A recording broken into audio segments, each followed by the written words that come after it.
You know, it's when I make videos about Russia, I have problems using the right name because it's Russia.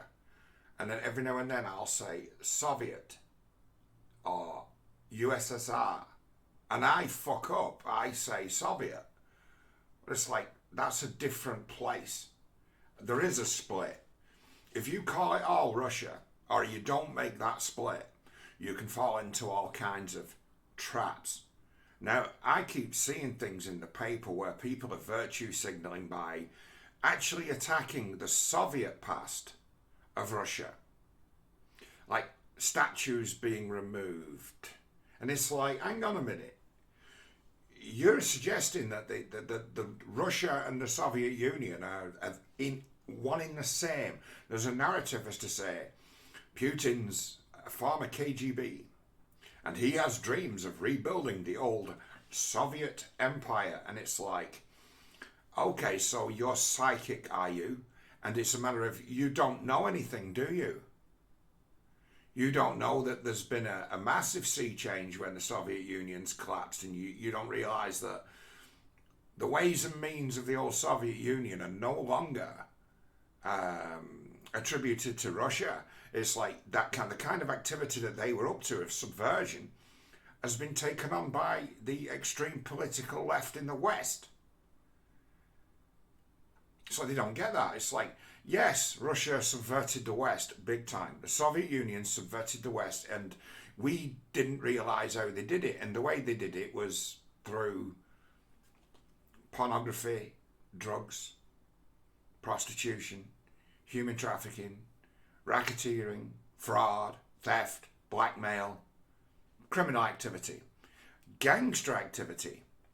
It's like, that's what the Russians were so good at. It's like, if you're a CIA agent under deep cover or something like that, and you work for the American government, they'll pay for you to operate. It's like, did you ever see that documentary called The Spy? That was on Netflix that starred Sacha Baron Cohen about the Israeli spy that was able to totally undermine the Syrian government. And it's like, his operation cost billions of dollars. Billions. Because he actually, on his own, created a bit of an economic boom in Syria, buying furniture.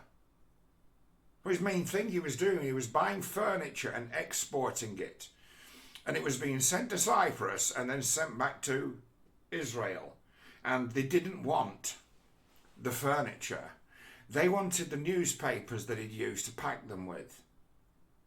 They spent billions to have copies of Syrian newspapers. Billions to get access to those newspapers. Think about it, old days, 1960s, 1970s, it's like closed society. We want to know what they're saying. How do we go about that? Well, we need somebody with a front, and the best front we can think of is an export business. Let's buy shit furniture, tables and chairs. So all of a sudden he's created a market for shit furniture. And what was happening to the furniture? Well, it was probably being thrown away. All they wanted was the newspapers. Scrunched up, used as cheap packing. That's what they wanted. He got away with far more besides as well, didn't he? Being the greatest trick I think anyone's ever played was when this guy decided he wanted to get involved, the spy decided he wanted to get friendly with the government, the leaders of the government. Well, he's got money, so basically, corrupt governments, if you've got money, they will just spread their legs for you. It's like, corrupt governments turn their countries into fucking whorehouses. So it's like, he got to be given a tour of the defences on the Golan Heights that the Syrians had set up. And they had these gun emplacements built in cliffs and on mountains, and they were incredibly difficult to spot, and they were protected from return fire because they were embedded within mountains. So what he did was, when he went out there, he saw that the Syrian soldiers who were working there, that it was super hot inside these bunkers, and they went outside for like a smoke and a drink. and there was no shade for them. So he offered to have palm trees planted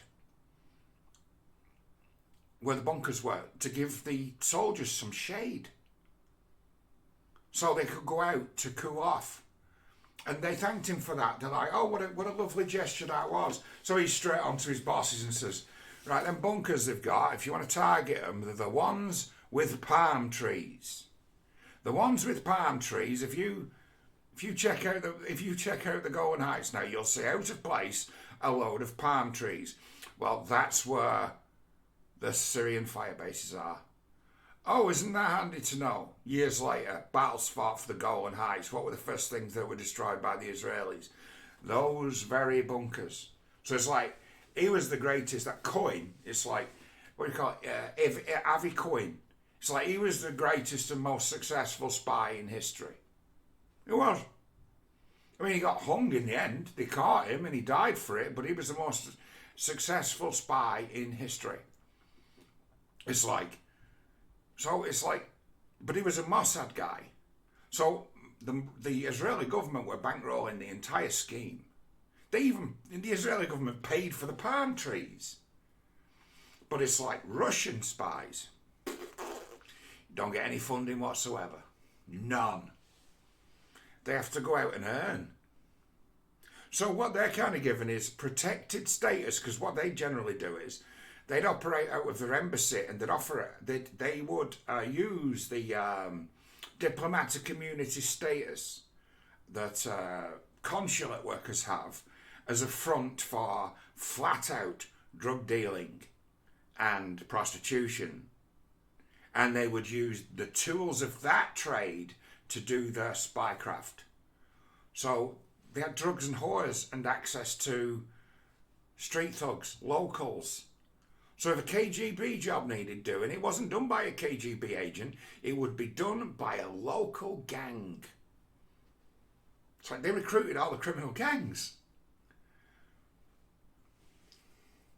That was the KGB way of operating. No, they never got sent any money. They had to operate themselves. So it's like, what might be an activity for KGB agents to be up to in the West? Bank robbery. To fund themselves. They had models to fund themselves. So it's like KGB agents, illegals, right? Now, this is a thing, right? You ever seen this? This, right, is a TV show that's as good as any ever made. It's brilliant. And if you can get through the first episode of it and you hate these people and want to see them basically get what they deserve, well, in the end, they get what they deserve, but it's not what you think, and I'm not going to spoil it. But the Americans, right? I watched the first episode of this when it was on Amazon Prime, and then they took it off Amazon Prime, and I went to a lot of trouble to get hold of this. This was hard to get hold of, to have the box set of the complete series of the American seasons 1 to 6, 75 episodes. Well, when this was aired on television, I've been since seeing this, because I didn't see it first run. It was the series had completed before I'd ever watched an episode of it. I goes back on into old YouTube and starts finding clips from 10 years ago. And there's an interview on late night television with Kerry Russell and the guy, he's now her husband actually, who plays Peter. Peter and Elizabeth Jennings, Russian spies. Kerry Russell was on one of these late night talk shows, be it Letterman or something like that, and she was saying she had a message. I got a phone call from Barack Obama telling her that The Americans was his favourite television show. And again, saying one of the best things he'd ever seen on television. So this is about the KGB.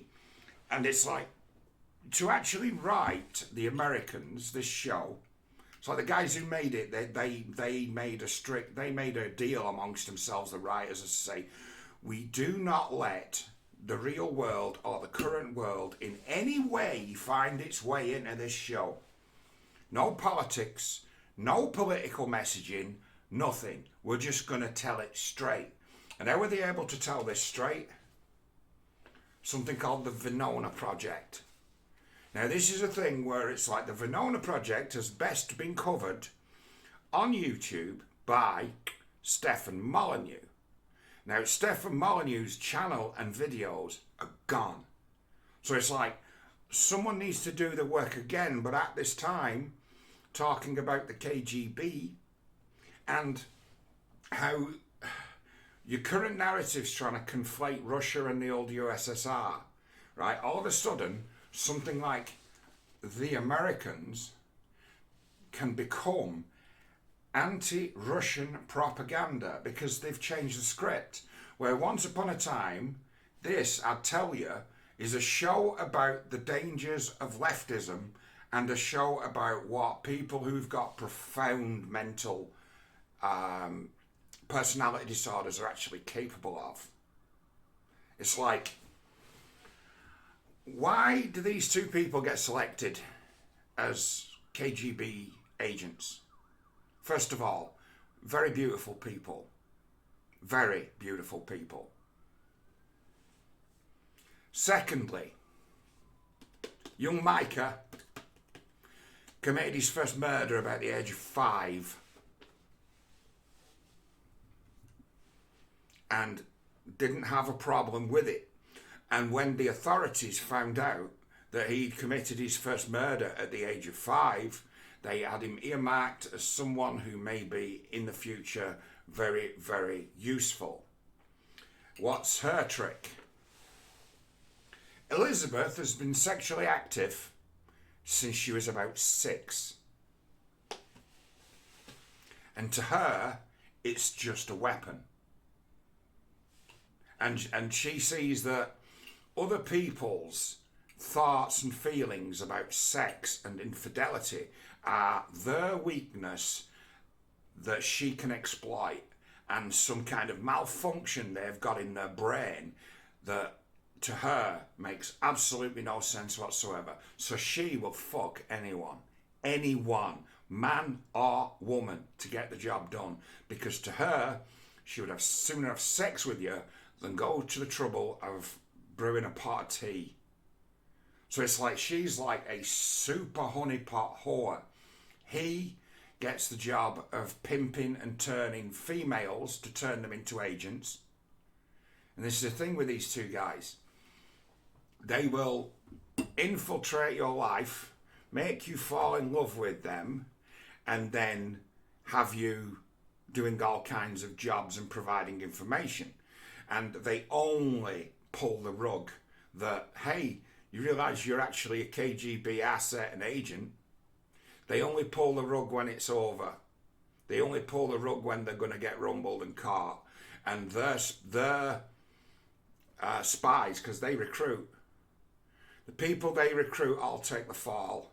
Or they arrange it for them to go back to Russia, promising the land of milk and honey that these people, these two, haven't been to since they were in their teens, and are told by their KGB handlers that Russia's become a utopia.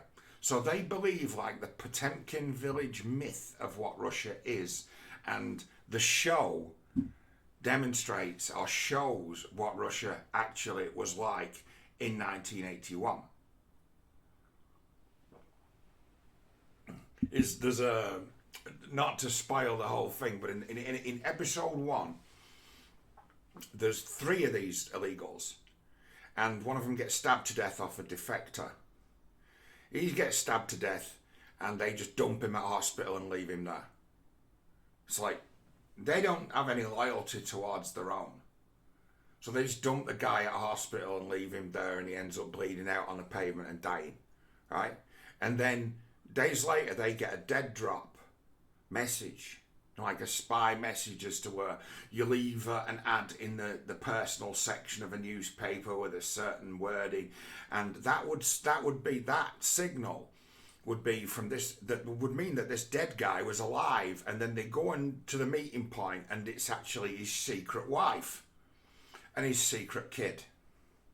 And they're like, oh, so he wasn't allowed to have a secret wife, but he had a secret wife. The KGB didn't know about it. Now they know about it. So this wife of this spy, she says, I thought he were a drug dealer.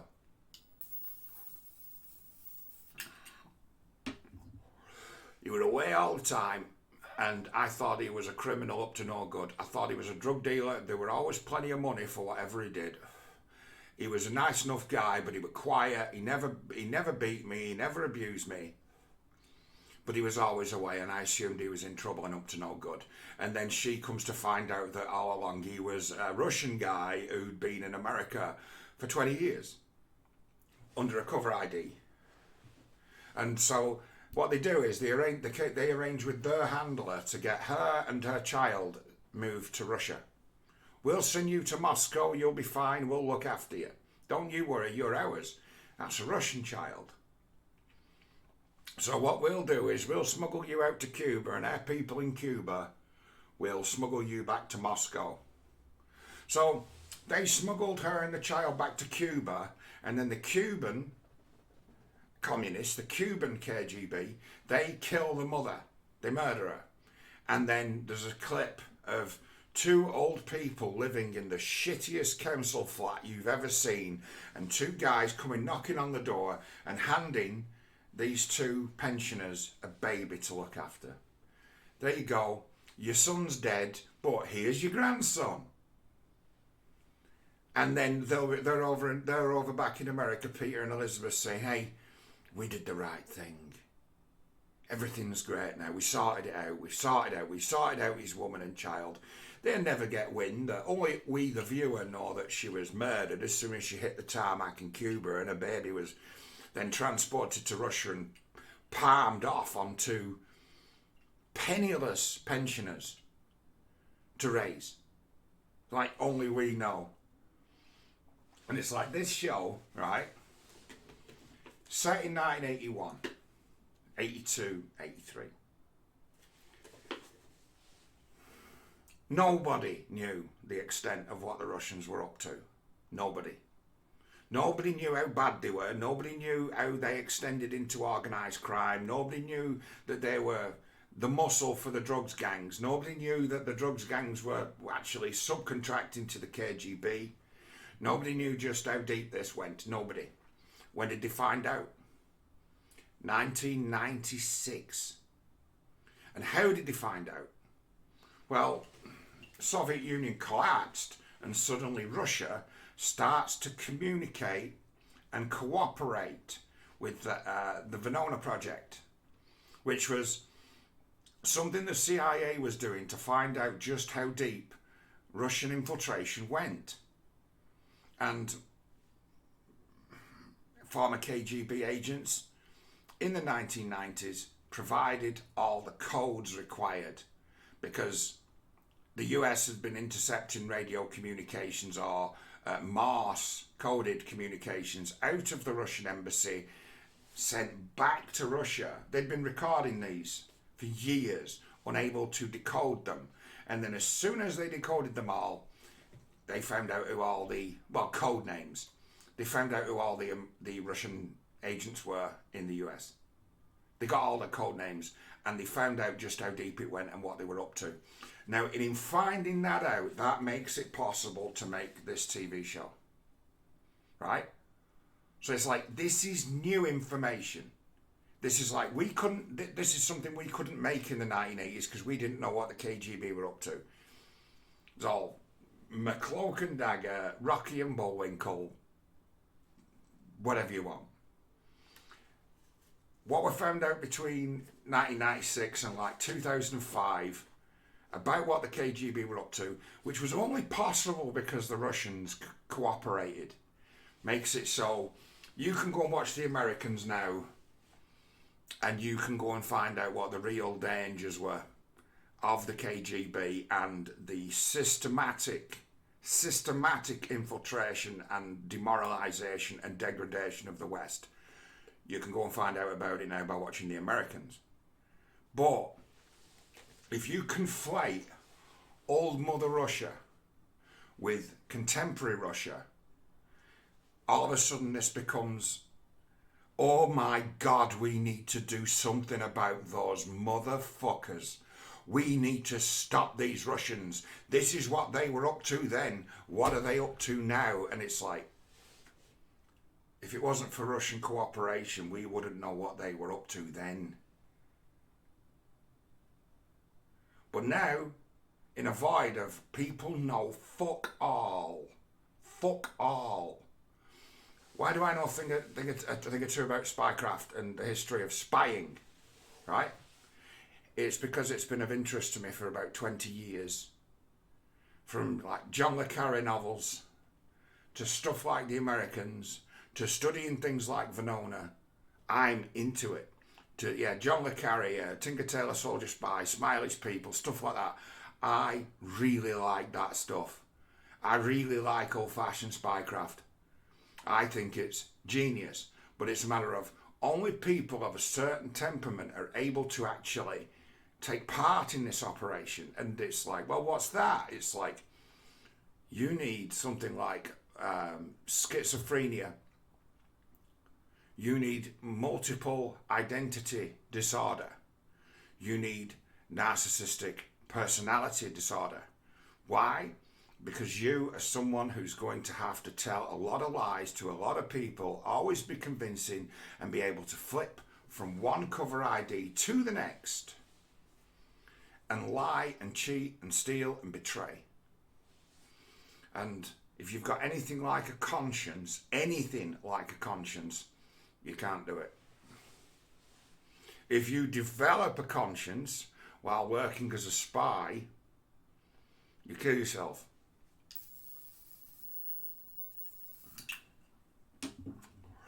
So it's extremely important that you don't. Now, this married couple doing this job, much of their job was to reinforce each other's brainwashing and conditioning. Now, that's what's so enlightening about watching The Americans. They reinforce each other's brainwashing and conditioning. And how do they do this? They speak of America is the most racist, sexist, and homophobic country in the world, and we are fighting for a better world free of racial discrimination, injustice, cruelty and domestic violence against women, and the persecution of gay and lesbians. What? Yes, they're social justice warriors. That's what they tell each other when they've had to do murders, when they've had to kill innocents, when they've had to ruin people's lives and completely fuck them over. They remind each other that they do it for a higher goal of creating a perfect world. And it doesn't matter what they do, the ends always justify the means. We are anti-racist, we are anti-sexist, we are anti-homophobia, we are anti-colonialism. And it's like, this is the language of the progressive left. This is the method the progressive left use to brainwash each other by reminding each other what they fight for. That's the lesson to learn. That's the eye-opener of this, right? But at this moment in time, the Americans can become. We need to desperately do something about Putin, about Russia. Putin was KGB. This is what the KGB are like. This is what the KGB do.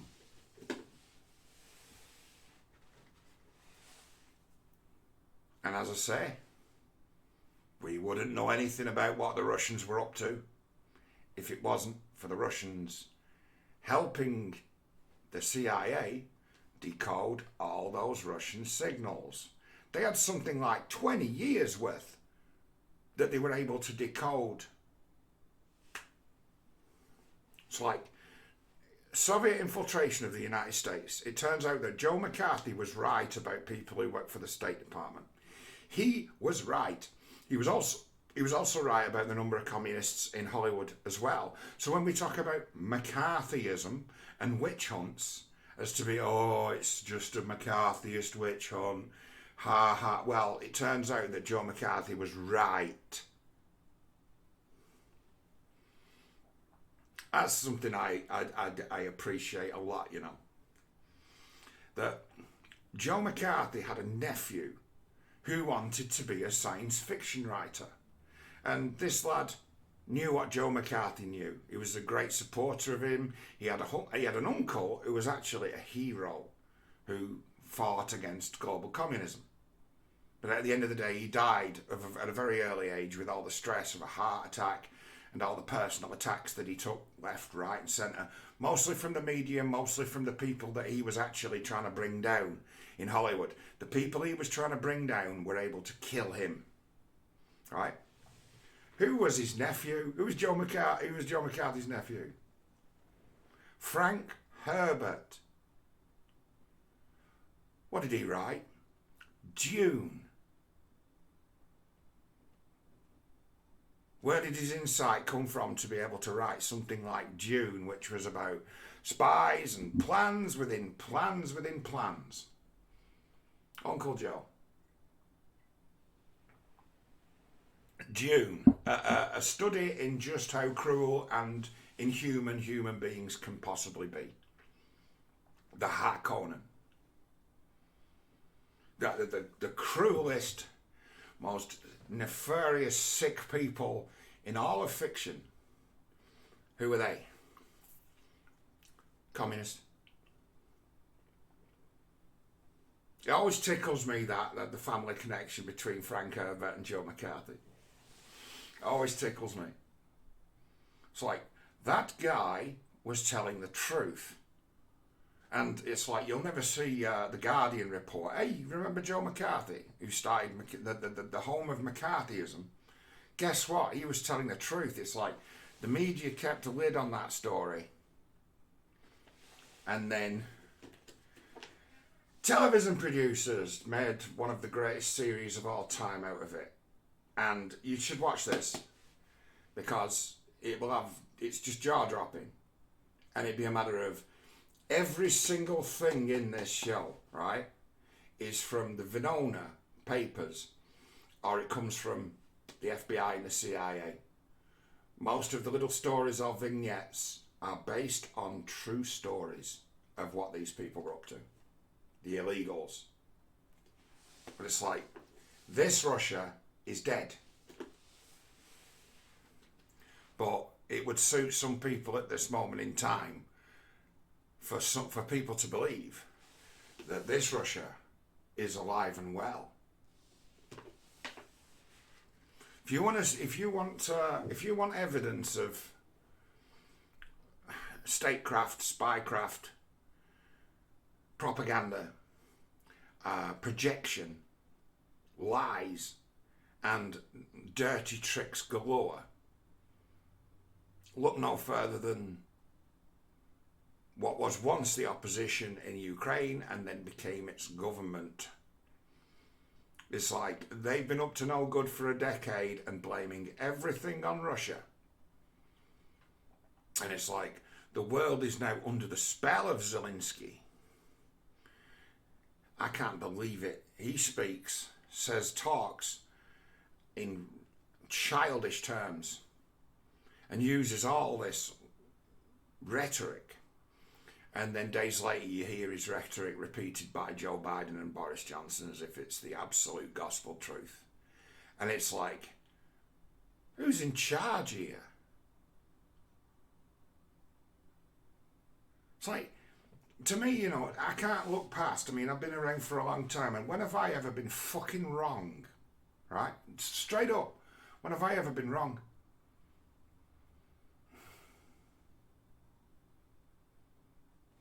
Zelensky's a point man for plans set in motion years ago that can't be undone. That even when Trump got in, these plans, they just carried on regardless, doing what they were doing, as if that never happened. There was no change. There was no drain into the swamp. The swamp continued to do what it was doing, and something that they had planned for a very long time was a war with Russia over Ukraine. It's been in the mix for 20 years. Planned, set up. And it's like, the COVID thing, fine, we took advantage of that and we've weakened our economies, but it wasn't enough. Not enough people died. We need to reach for Ukraine now. We need an excuse to go to war in order to fully destroy the economies so people will be more accepting of the communist, one world government future. The dream that Russia abandoned now 25 years ago. Unfortunately, right? Soviet Union, the old USSR, the communists, they completely fully infiltrated the West, and if you could say there were 3 stages to demoralization, they were just starting phase 3 when the Soviet Union collapsed. But when Moscow Center stopped responding to messages, when KGB headquarters was no longer online, they just continued. They just continued because the movement of global communism may have been supported by Russia, but it wasn't funded by it. It didn't need Russia to continue. And it continued, and look where we are. Where people who are brainwashed, but fighting against colonialism and racism and the government and society, tell each other, we are anti-racist. We are against the brutalization of women and girls. We are anti-misogyny. We are pro-choice. We are anti-homophobia. That's what we are. So it's like the modern day brainwashed leftist is using exactly the same reprogramming technique as the KGB used on their own, which I found horrifying, hilarious and fascinating all at the same time.